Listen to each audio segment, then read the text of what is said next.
Hello नमस्कार, मैं हूं आशीष और मैं आपका वेलकम करता हूं कनेक्टिंग डॉट्स पे।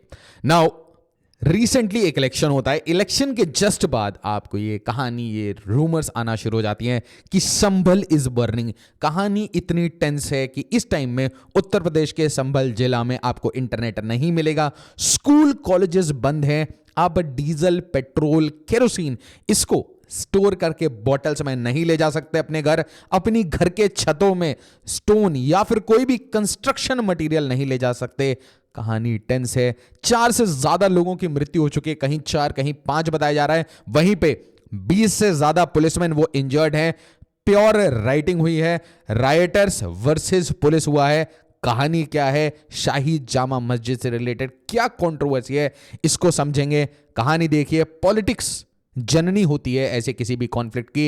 एक साइड में आपको देखेगा एक क्लियर ऑपोजिशन जो चाहता है कि कंजर्वेटिव्स को धक्के मार के निकालें, और वहां पे जो सपा पार्टी है वो बहुत बड़ी विक्ट्री लेके आती है लोकसभा इलेक्शन में। बट उसके बाद हरियाणा में सेटबैक मिलता है प्रिंसिपल ऑपोजिशन पार्टी, जिसने एक टारगेट बना रखा है कि किसी भी तरीके से भाजपा को पावर से हटाना है। तो इसीलिए आज सोसाइटी पॉलिटिक्स के कारण ज्यादा डिवाइडेड हो रही है। उसी टाइम में आप देखेंगे कि झारखंड में बिग सेटबैक, महाराष्ट्र में मेगा मेगा विन, बट उसके बाद शुरू हो जाती है क्राइसिस। और क्राइसिस का एक बहुत मूट पॉइंट है बाइपोल्स। जो बाइपोल्स हैं उसमें क्या योगी आदित्यनाथ ने अपने आप को वापस से प्रूव करके दिखाया। कांग्रेस जिस तरीके से आगे बढ़ रही थी, सपा जिस तरीके से आगे बढ़ रही थी, बहुत खतरा था योगी आदित्यनाथ पे। बट उस टाइम में योगी अपने आप को प्रूव करके दिखाते हैं और सेम रिजल्ट एनडीए बिहार में करके दिखाता है। बट उसके तुरंत बाद, इमीडिएटली आफ्टर दैट, ठीक है। और दोस्तों, ये वायलेंस की जो कहानी है ये भी कोर्ट से जुड़ी हुई है। कोर्ट से ही ऐसी हिंसा, मतलब मणिपुर ले लीजिए, ऐसे ही हिंसा आई। ऐसे ही रिसेंटली एक सुप्रीम कोर्ट का जजमेंट आया था शेड्यूल ट्राइब पे, उसके ऊपर भी ऐसी मास एजिटेशन प्लान हो गई थी। तो आप देखिए, सब कुछ कोर्ट से हो रहा है, तो कहानी समझना बहुत जरूरी है। क्या है शाही जामा मस्जिद, क्यों लोग गुस्सा हैं, गवर्नमेंट क्या कर रही है, ऑपोजिशन पार्टीज क्या कह रही हैं, यह समझना बहुत जरूरी है। स्कूल्स क्लोज्ड, इंटरनेट स्नैप्ड इन संभल after mask survey, violence kills 4। यह मॉस्क सर्वे क्यों कराया जा रहा है, व्हाट इज द पैटर्न। और अगर आप लोकेशन देखेंगे तो आप दिल्ली, मतलब नेशनल कैपिटल रीजन के ईस्टवर्ड डायरेक्शन में, और लखनऊ के नॉर्थ वेस्टर्न डायरेक्शन में मैं बात कर रहा हूं। वेस्टर्न उत्तर प्रदेश ये वही रीजन है जहां पे ग्रीन रेवोल्यूशन आ चुका है। और अगर आप पॉलिटिकली देखें तो यहां पे बोला जाता है कि 2 कम्युनिटी काफी डोमिनेंट कम्युनिटी है वेस्टर्न उत्तर प्रदेश में। आप उसमें एक साइड में लेंगे Jat communities extremely dominant, landed class में आपको और भी कम्युनिटीज मिल जाएंगी, और साथ ही साथ you have a substantial Muslim population living in western Uttar Pradesh. अगर आप रीजन वाइज देखेंगे तो ये उत्तर प्रदेश का वेस्टर्न उत्तर प्रदेश मतलब पश्चिमी उत्तर प्रदेश, फिर आपको मिलेगा अवध, पूर्वांचल और फिर बुंदेलखंड। पूर्वांचल मर्ज कर जाता है बिहार में, जहां पे आपको मिथिला और मगध रीजन्स मिलते हैं। साउथ में आपको फिर झारखंड मिल जाता है ना। यहां पे अगर आप ध्यान से देखें तो ये है एडमिनिस्ट्रेटिव डिविजन्स, और यहां पे अगर आप देखें तो एक सहारनपुर, 2 नंबर पे मुरादाबाद। तो एसेंशियली मैं इसी रीजन की बात कर रहा हूं, और इसी डिवीजन में, मुरादाबाद डिवीजन में आपको मिल जाएगा संभल। और अगर आप इसको as a division, entire division को देखें तो आपको मिलेगा अमरोहा, बिजनौर, मुरादाबाद, रामपुर और संभल। ये सारे डिस्ट्रिक्ट्स मिलके एक डिवीजन बनाते हैं मुरादाबाद डिवीजन। नाउ एक इंपॉर्टेंट इंफॉर्मेशन, फिर हम इसे रिज्यूम करते हैं। सिविल सर्विसेज की प्रिपरेशन कर रहे हैं तो आप ज्वाइन कर सकते हैं हमारा offline batch in Karol Bagh. दिए गए नंबर पे कॉल कर सकते हैं, कोई भी हेल्प चाहिए। उसी तरीके से मुखर्जी नगर का बैच आप ज्वाइन कर सकते हैं, यहाँ पे हिंदी में प्रिपरेशन करते हैं हम सिविल सर्विसेज की। अगर आप उत्तर प्रदेश में हैं तो आप ज्वाइन कर सकते हैं हमारा प्रयागराज ब्रांच, और उसी तरीके से बिहार के पटना में best possible faculty, prelims, mains, interview, CSAT सब कुछ इंक्लूडेड होगा। तो दिए गए नंबर पे कॉल करिए। नाउ सारी कंट्रोवर्सी इस मस्जिद के ऊपर है, नाम है शाही जामा मस्जिद, और यह है संभल इलाके में। संभल को अगर आप थोड़ा जूम इन करके देखेंगे, इस मैप को जूम इन करके देखेंगे तो आपको समझ आएगा स्ट्रीट प्लान से कि आपको यह सिटी सेंटर के बीच में दिखेगा शाही जामा मस्जिद। आप देखिए, all roads are linking this to this मस्जिद। अब इस मस्जिद का सारा कंट्रोवर्सी इस काल की अवतार के ऊपर है। यहां पे एक क्लेम है कि ये जो मस्जिद है ये एसेंशियली डेमोलिशन करके बनाया गया था एक टेंपल को। दोस्तों आपने अयोध्या की कहानी देखी है, उसी तरीके से सेम पैटर्न में ये बोला जाता है कि बाबर ने ऐसी बड़ी सारी टेम्पल्स और एंशियंट टेम्पल्स जिसके साथ बड़ी सारी कल्चर एसोसिएटेड है, कहानियां एसोसिएटेड है, उन टेम्पल्स के रूइंस को उनको तोड़ के, इनफैक्ट बहुत सारी टेम्पल्स को तो मॉडिफाई करके बहुत सारी टेम्पल्स के जस्ट पड़ोस में मस्जिदें बनाई गई हैं। ये एक बहुत बड़ा आर्ग्यूमेंट है, ये कल्चरल आर्ग्यूमेंट है, ये एक पॉलिटिकल आर्ग्यूमेंट है। तो भाई पहुंच जाते हैं कुछ लोग पिटिशनर्स, और इसमें पर्टिकुलरली जो जैन फैमिली, हरिशंकर जैन और इनके सुपुत्र विष्णु जैन, ये हमेशा ऐसे इश्यूज को उठाते रहते हैं। एसेंशियली जहां पे भी किसी मॉस्क को बनाया गया है, किसी टेंपल पे या कोई भी रिलीजियस स्ट्रक्चर, हिंदू टेंपल को तोड़ के, एक सनातनी टेंपल को तोड़ के अगर कोई स्ट्रक्चर बनाया गया है, तो usually they go and take the legal route. तो ये पिटिशन लगाते हैं कहां पे? संभल कोर्ट में, कि भाई ये सारा जो आपने मॉस्क बनाया है, this is on a temple, Harihar temple के ऊपर बना हुआ है ये। तो दीज टू डुओ, अगर आप नहीं जानते तो विष्णु जैन और उनके पिताजी, तो दोनों मिलके ये काम करते रहते हैं। और अगर आपने ये कहानी फॉलो की है तो चाहे अयोध्या हो, चाहे काशी हो, चाहे मथुरा हो, एवरीवेयर, हर जगह एक पॉपुलर डिमांड है कि काशी, मथुरा, अयोध्या, यहां पे आपने इलीगल स्ट्रक्चर्स बना रखे हैं। वन साइड का क्लेम है कि भाई ये टेंपल की भूमि थी जिसमें आक्रांता आए और आक्रांता ने आके ये जमीन हथिया ली, और एक तरीके से बहुत जगह तो रूइंस करके, मतलब तोड़ के या फिर मॉडिफाई करके बना दिया गया। और देखिए इसके ऊपर बड़ी सारी कंट्रोवर्सी है, तो it's a controversial issue. But आपको ये भी समझना पड़ेगा कि आज की जो पॉलिटिकल डिमांड है, आज की जो सोशियो कल्चरल डिमांड है, उसमें आप देखेंगे कि these things are mainstreamed, कि आज after Ayodhya, Kashi and Mathura will be easier. तो अयोध्या, काशी, मथुरा, इसकी बार बार रिपीटेशन होती है। तो फिर इसका रिलेशन संभल से क्या है? क्योंकि संभल में यह कहा जा रहा है कि भाई सेंचुरीज ओल्ड हरिहर टेंपल था, जो कि लॉर्ड काल्की को डेडिकेटेड था, जो कि संभल के एकदम हार्ट ऑफ द सिटी में। और अगर आप इस मैप को देखेंगे तो आपको समझ आएगा कि ये है काल्की विष्णु टेंपल। सो एसेंशियली वो क्या रहे हैं, ये शाही जामा मस्जिद है, ये इसके रूइंस पे बनाया गया है, एसेंशियली मॉडिफाई करके बनाया गया है। तो अब नेचुरली आप कोर्ट क्यों जाते हैं? आप कोर्ट इसलिए जाते हैं कि भाई इसकी एक इंस्पेक्शन होनी चाहिए, इसकी आर्कियोलॉजिकल एविडेंस कलेक्ट करनी चाहिए, इसका एक सर्वे होना चाहिए। और अभी यथास्थिति में क्या है, यहां पे जो आसपास के लोकल मुस्लिम रेजिडेंट्स हैं वो यहां पे प्रे करते हैं, वो एसेंशियली इस स्ट्रक्चर को यूज कर रहे हैं, जिस स्ट्रक्चर के ऊपर सारी कंट्रोवर्सी है। द पिटिशन सेज कि Sambhal is a historical city and holds unique significance deeply rooted in Hindu shastras. तो अब ये स्ट्रक्चर को ही चैलेंज किया जा रहा है कि भाई ये जो काल्की अवतार है विष्णु जी का, इसकी जगह है, और जिसे आज शाही जामा मस्जिद बोला जाता है। और ये जो जामा मस्जिद कमेटी है, इसने इलीगली इस स्ट्रक्चर को कैप्चर कर रखा है, जिसके कारण जो लोकल जो हिंदू हैं वो जाके यहाँ पे पूजा नहीं कर पाते। और देखिए इन्होंने लीगली इसको बहुत अलग अलग तरीके से जस्टिफाई किया है, और इसमें कोट किया है बाबरी नामा, NA अकबरी, मतलब हिस्टोरिकल डॉक्यूमेंट्स कोट किए हैं कि कैसे टेम्पल्स को तोड़ा गया, और पर्टिकुलरली इस श्री हरिहर टेम्पल संभल को तोड़ के the Muslims occupied the temple building to use the same as a mosque. ये है कहानी, ठीक है।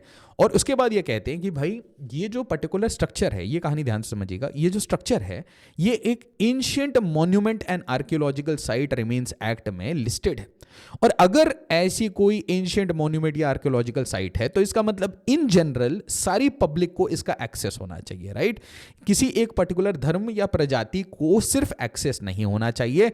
बट यहां पे इनका मानना है कि भाई देखिए, भले ही ये टेंपल हो या मॉस्क हो, ये अलग कहानी है, but this is a archaeological site, और आर्कियोलॉजिकल साइट के ऊपर एक्सेस नहीं मिल रहा। और ASI, भारत सरकार की ASI के ऊपर डायरेक्टली इस प्ली में पिटिशनर्स ने कहा है कि officers of ASI are silent spectator, और इन्होंने मुस्लिम कम्युनिटी को ये एसेंशियली हरिहर टेंपल कह लीजिए या आर्कियोलॉजिकल साइट कह लीजिए या जामा मस्जिद कह लीजिए, इसको एक कम्युनिटी को दे दिया है, जबकि ये होना चाहिए इंटायर कम्युनिटी के लिए। The plea claims there is centuries old Shri Harihar temple, जिसको कि इस कमेटी ने इलीगली हथिया रखा है।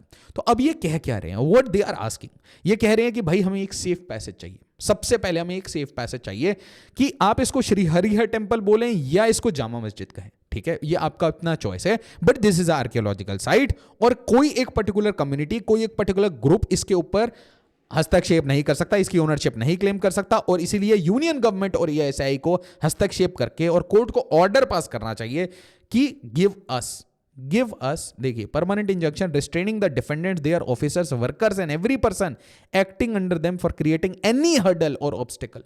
तो आप हमें जाने से नहीं रोक सकते, you can not stop anyone from visiting this region. अब देखिए यहां के जो लोकल मेंबर ऑफ पार्लियामेंट हैं जिया उर रहमान बर्क, ये कहते हैं कि भाई ये सारी एक सुनियोजित साजिश है, ये सब एक प्लान्ड एक्शन है। जिस तरीके से पुलिस, एक्स्ट्रा पुलिस इस पूरी रीजन में गया है ना, इन्होंने ये भी कहा है कि भाई प्लीज मेंटेन पीस एंड काम, बट यहां पे पीस एंड काम बिल्कुल नहीं है। यहां एक ही ब्रेथ में इन्होंने ये भी कहा कि भाई इस पूरे रीजन में यहां पे लाखों मुसलमान आके यहां पे विजिट करते हैं और यहां पे अपनी नमाज अदा करते हैं। तो इसीलिए ये हिस्टोरिकली मुस्लिम्स के पास रहा है और रहेगा और इसको कोई नहीं ले सकता, बट पूरी कम्युनिटी को पीसफुल रहने के लिए भी कहा है। और यहां पे इन्होंने डायरेक्टली कहा है कि भाई देखिए, आउटसाइडर्स, बाहर से लोग आए हैं और वो कम्युनल हार्मनी इस डिस्ट्रिक्ट की खराब करना चाहते हैं बाय यूजिंग डिफरेंट लॉज, और एक तरीके से इस रीजन में आर्टिफिशियली एक कॉन्फ्लिक्ट क्रिएट किया जा रहा है। अगर आप इस पूरे रीजन को देखेंगे तो ये कहानी, जैसे ही कोर्ट का ऑर्डर आता है कि भाई सर्वे कराओ, वैसे ही कम्युनिटी रेस्टिव हो गई थी। और फिर ऐसी डर थी, ऐसी शंका थी एडमिनिस्ट्रेशन में कि फ्राइडे को कुछ हो सकता है, फ्राइडे प्रेयर के बाद कुछ हो सकता है, क्योंकि फ्राइडे प्रेयर पे मैसिव भीड़ आई थी। बट फॉर्चुनेटली फ्राइडे को ऐसा कुछ नहीं हुआ। बट फिर ये बार बार सर्वे अटेम्प्ट कर रहे थे क्योंकि कोर्ट का ऑर्डर था, तो पुलिस की पूरी प्रोटेक्शन में ये सर्वे हो रहा था। और जैसे ही ये सर्वे टीम वहां बिल्डिंग के पास पहुंचती है, लोग पथराव करना शुरू करते हैं। और ये जो पथराव है, क्योंकि देखिए अगर आप कोर्ट का ऑर्डर मान रहे हैं तो एडमिनिस्ट्रेशन को कोर्ट का ऑर्डर मानते हुए जो भी पिटिशनर्स हैं या जो भी सर्वे टीम है उनकी भी प्रोटेक्शन करनी पड़ेगी। So you will have to deploy a lot of forces. और इसी पॉइंट ऑफ टाइम में आपको देखिएगा पुलिस और लोगों में कॉन्फ्रंटेशन होती है, और कॉन्फ्रंटेशन ऐसे अनप्रिपेयर्ड सी नहीं दिख रही। यहां पे आपको चारों तरफ दिखेगा कि मैसिव प्रिपरेशन ऑफ ये कॉन्फ्रंटेशन था। कहीं ना कहीं कम्युनिटी को पता था कि यहां पे सर्वे होगा, तो we will have to retaliate, ताकि हमारी स्ट्रक्चर किसी भी तरीके से वापस से सर्वे ना हो जाए, किसी तरीके से अयोध्या वाला मॉडल दोबारा से रिपीट ना हो जाए। इसीलिए पूरी कम्युनिटी ये नहीं चाहती कि भाई यहां पे सर्वे हो। और उसके बाद दिस राइटिंग टुक प्लेस। तो यहां पे प्रोफेशनल राइटर्स, आपको पता है जब भी ऐसी कोई इवेंट होती है, तो अगर आप एडमिनिस्ट्रेटिव पॉइंट ऑफ व्यू से देखेंगे तो आपको हमेशा पता होना चाहिए हर कम्युनिटी में आप इन्फिल्ट्रेट करवाते हैं लोगों को और प्रोफेशनल राइटर्स लाते हैं जो ऐसे काम करते हैं। नॉर्मल लोग, अनप्रिपेयर्ड लोग आगजनी नहीं करते हैं, मोलोटोव कॉकटेल, पत्थर ये सब नहीं डालते। दिल्ली राइट्स देख लीजिए या किसी सिटी के राइट्स देख लीजिए, आपको समझ आएगा there are some professional people जो ऐसी राइटिंग करते हैं। और इसमें मृत्यु होती है 4 लोगों की। और ये काफ़ी अनफॉर्चुनेट है कि भाई पहले वायलेंस होता है, काफ़ी अनफॉर्चुनेट है कि लोगों की मृत्यु होती है। बट अगेन सब कुछ पॉलिटिसाइज्ड है, एक्सट्रीमली पॉलिटिसाइज्ड है। और पॉलिटिसाइज्ड होने के कारण आज कम्युनिटीज, है ना, इलेक्शन बार बार होने के कारण, बार बार ऐसे पॉलिटिकल स्टेटमेंट्स के कारण, ऐसे इवेंट्स के कारण सोसाइटी, है ना, वो मन भेद लेके बैठ जाती है। सोसाइटी बिल्कुल बुरा मान के बैठी हुई रहती है। यहां पे देखिए प्रियंका गांधी वाड्रा ये कह रही है कि भाई यूपी गवर्नमेंट ने सारा एटमॉस्फेयर खराब किया है। जबकि आप अगर कहानी समझेंगे तो it is a petition which has spoiled the moment. और उसके बाद देखिए यहां पे क्या बोला जाता है, ऑर्केस्ट्रेटेड वायलेंस। मतलब ये एक टिपिकल स्टेटमेंट्स हैं, जैसे 2 स्टेटमेंट्स आप देखेंगे कि बहुत यूज किए जाते हैं भारत के पॉलिटिक्स में। एक होता है कि सुनियोजित साजिश थी, ठीक है, और दूसरा हम कड़ी निंदा करते हैं। ये 2 बातें बहुत ज्यादा बोली जाती हैं। तो वही बोला जा रहा है, ऑर्केस्ट्रेटेड वायलेंस था, सब कुछ प्लान था और हेट नर्चर किया गया था बाई द योगी गवर्नमेंट। अब देखिए मुझे ये बात नहीं समझ आई कि योगी आदित्यनाथ का, अभी तक मेरे को ये नहीं मिला कि Yogi Adityanath government has done what. But यहां पे एक चीज तो क्लियर है कि इस कोर्ट के ऑर्डर से नेचुरल सी बात है, टेंशंस बढ़ गई इस पूरे रीजन में। और मैं आपको बता रहा हूं सिर्फ इस डिस्ट्रिक्ट की बात नहीं है, आसपास के, मतलब वेस्टर्न उत्तर प्रदेश के सारे सेंसिटिव डिस्ट्रिक्ट्स में इस टाइम में हाई अलर्ट है कि भाई ये चीजें स्प्रेड आउट ना हो जाए। क्योंकि मैं आपको ये बताना चाहता हूं कि हो सकता है ये पॉलिटिक्स हो सकता है ये कम्युनल हो सकता है ये कम्युनल राइट्स हो, बट कुछ लोग हमारे देश के बाहर बैठे हैं जो ऐसे इवेंट्स को यूज करते हैं। वहीं पे यूपी के डिप्टी सीएम ब्रजेश पाठक कहते हैं, भाई देखिए हर जगह आप देखेंगे कि पार्टी चल रहा है, एक दूसरी पार्टी को, यहाँ पे ये योगी आदित्यनाथ गवर्नमेंट को स्लैम कर रहे हैं, ये फिर समाजवादी पार्टी को स्लैम कर रहे हैं। और उस टाइम में ये देखिए, Sambhal mosque survey violence, death toll rises to 5, prohibitory orders in place. Now दोस्तों, इसकी जो कॉनोटेशंस है, अब ये पॉलिटिसाइजेशन इसका बहुत आराम से हो सकता है। कैसे कि नो एंट्री फॉर आउटसाइडर्स, और नेचुरल सी बात है, सारे आउटसाइडर्स वो आना चाहेंगे, वो यहाँ पे पॉलिटिसाइज करना चाहेंगे, वो कोशिश करेंगे कि ये इस चीज़ पे थोड़ी पॉलिटिक्स हो जाए, थोड़ी माइलेज मिल जाए। बट ऑन बोथ साइड्स, मतलब कम्युनिटी के साइड्स में there is a need to maintain peace, और साइमल्टेनियसली यहाँ पे जितने लंपन एलिमेंट्स हैं और जितने हार्ड एलिमेंट्स हैं जो कोशिश करते हैं, हार्डन्ड क्रिमिनल्स जो ऐसे राइटिंग में एंटर करके किसी भी तरीके से किसी स्टेट, किसी रीजन में एक तरीके से वायलेंस फैलाते हैं, it is very dangerous for not only Uttar Pradesh but also dangerous for Bharat. क्योंकि इससे आपको मैं बहुत क्लियरली बता रहा हूँ, जर्मनी उठ के, अमेरिका उठ के, बाइडेन की एडमिनिस्ट्रेशन उठ के 5-6 बड़े आराम से स्टेटमेंट दे सकती है। दीज आर द इवेंट्स जो एज अ कंट्री हमें बिल्कुल अभी अवॉइड करनी चाहिए। मैंने कहा कि भारत 4-5 साल बहुत स्वीट स्पॉट में है फॉर ग्रोथ। आप किसी भी डायरेक्शन में, कोई भी डायरेक्शन पॉलिटिकल कल्चरल लेना चाहते हैं, अच्छी बात है, but we need to grow and we need to grow fast and we need to have Atmanirbhar defence. और तब तक आप नहीं चाहेंगे कि ऐसी कोई भी इवेंट, ऐसी कोई ग्लोबल इवेंट्स बना के आप एक्सटर्नल प्रेशर के लिए खुद ही इन्वाइट करें। साइमल्टेनियसली ऐसे जितने इवेंट्स होते हैं, इसमें आप वो सारे स्लीपर सेल को भी मौका दे रहे हैं कि वायलेंस को और बढ़ाएं, ना कि सिर्फ संभल में बल्कि आसपास के रीजन में। सो I request all of you, anyone watching from nearby regions, to maintain calm for the interest of Bharat. As always, video को लाइक, शेयर और सब्सक्राइब जरूर करिए। एंड जय हिंद, जय भारत।